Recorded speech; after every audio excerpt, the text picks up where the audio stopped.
తిరుమల తిరుపతి దేవస్థానం సాక్షాత్తు శ్రీ మహావిష్ణువే కలియుగంలో భక్తులను ఆదుకోవడానికి వెలిసిన శ్రీ వెంకటేశ్వరుడిగా ఆనంద నిలయంలో వెలిసిన పుణ్యక్షేత్రం. ఈ క్షేత్రం గురించి ఎన్నో రహస్యాలు, వింతలు, ఎన్నో విశేషాలు. అవి కొన్నే మనకు తెలుసు, ఇంకొన్ని తెలుసుకుందాం వచ్చేయండి. తిరుమల తిరుపతి దేవస్థానంలో భారతదేశంలోకెల్లా అత్యంత ధనిక ఆధ్యాత్మిక ప్రాముఖ్యత గల ప్రదేశం అని మనందరికీ తెలుసు. సాధారణంగా మనకు తెలిసిన వాస్తవాల కంటే మనకు తెలియని అంతు చిక్కని రహస్యాలు ఎన్నో తిరుమలలో దాగి ఉన్నాయి. తిరుమల వెంకటేశ్వరునికి తలభాగంలో నిజమైన వెంట్రుకలు ఉన్నాయని, శ్రీవారిని పూజించే వస్తువులన్నీ స్థానికంగా లభించేవి కాదని, శ్రీవారి విగ్రహానికి చెమటలు పడుతుందనేది ఎన్నో ఆసక్తికర విషయాలు తిరుమల వెళ్ళే భక్తుల్లో చాలామందికి తెలియదు. ఇలా తిరుమల గురించి చాలామంది భక్తులకు, పర్యాటకులకు తెలియని మరెన్నో ఆసక్తికర విషయాల గురించి ఇప్పుడు తెలుసుకుందాం. ఎవ్వరికీ తెలియని రహస్య గ్రామం. తిరుపతి బాలాజీ దేవాలయంలో ఆరాధనల కోసం ఉపయోగించే పువ్వులు, పాలు, వెన్న, పవిత్రమైన మూలికలు, ఆకులు తదితర ఎన్నో పదార్థాలను తిరుపతికి 22 కిలోమీటర్ల దూరంలో ఉన్న ఓ రహస్య గ్రామం నుంచి తీసుకువస్తారు. ఇక్కడ ఉండే గ్రామస్తులకు తప్ప ఈ చిన్న గ్రామం గురించి మరి ఎవ్వరికీ తెలియకపోవడం విశేషం. ఇక్కడి ప్రజలు ఎంతో నియమనిష్టలతో ఉంటారు. గర్భగుడిలో పూజలకు గ్రామం నుంచి వచ్చిన సామాగ్రియే వాడతారు. మీకు తెలుసా, తిరుమల గర్భగుడిలో శ్రీవారి విగ్రహం భక్తులకు గర్భగుడి మధ్యలో ఉన్నట్లు కనిపిస్తుంది.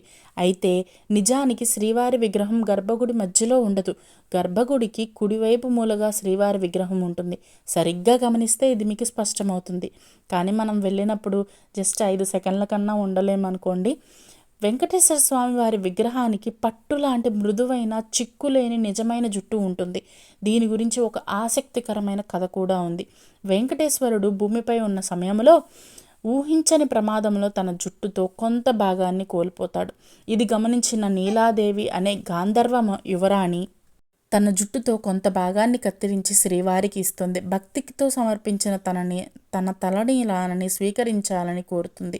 ఆమె భక్తికి మెచ్చిన వెంకటేశ్వరుడు ఎవరైతే తనను దర్శించేందుకు వచ్చి తలనీలాలు సమర్పిస్తారో వారికి సదా నా అనుగ్రహం ఉంటుందని వరమునిస్తాడు. అప్పటి నుంచి తిరుమలకు వెళ్ళే భక్తులు కోరిక తీరక ముందైనా, తీరిన తర్వాతైనా తలనీలాలు సమర్పించడం ఆచారంగా వస్తుంది. తెలుసా, స్వామివారి విగ్రహం నిత్యం తేమతోనే ఉంటుంది. పూజారులు ఎన్నిసార్లు విగ్రహాన్ని పొడిగా ఉంచుదామని ప్రయత్నించినా ఎప్పుడూ తేమతోనే ఉంటుంది.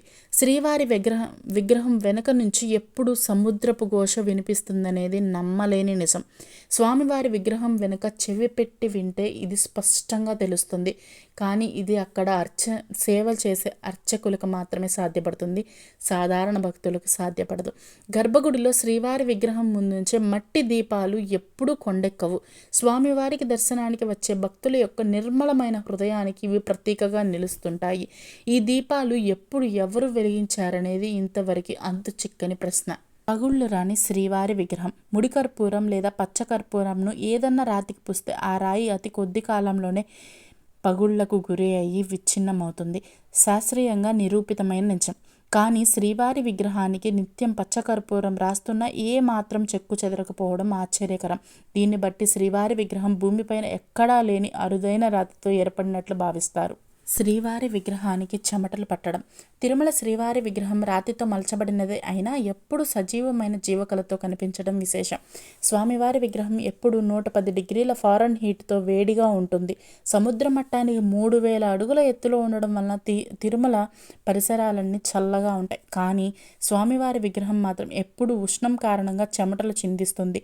అర్చకులు ఆ చెమటలను పట్టు వస్త్రాలతో తుడుస్తున్నప్పుడు, పవిత్ర స్నానం సమయంలో శ్రీవారి ఆభరణాలు తీసినప్పుడు అర్చకులు ఈ వేడిని అనుభూతి చెందుతారు. ఇలాంటి మరెన్నో ఆధ్యాత్మిక స్టోరీస్ కోసం మా ఛానల్ని లైక్ చేయండి, షేర్ చేయండి, సబ్స్క్రైబ్ చేయండి. ప్లీజ్ కొంచెం సపోర్ట్ చేయండి. మన షార్ట్స్లో అయితే నార్మల్ వ్లాగ్స్ అవన్నీ ఉంటాయి. PCOD రిలేటెడ్ అన్నీ కూడా ఉంటాయి అన్నమాట. ఒకసారి చెక్అవుట్ చేయండి.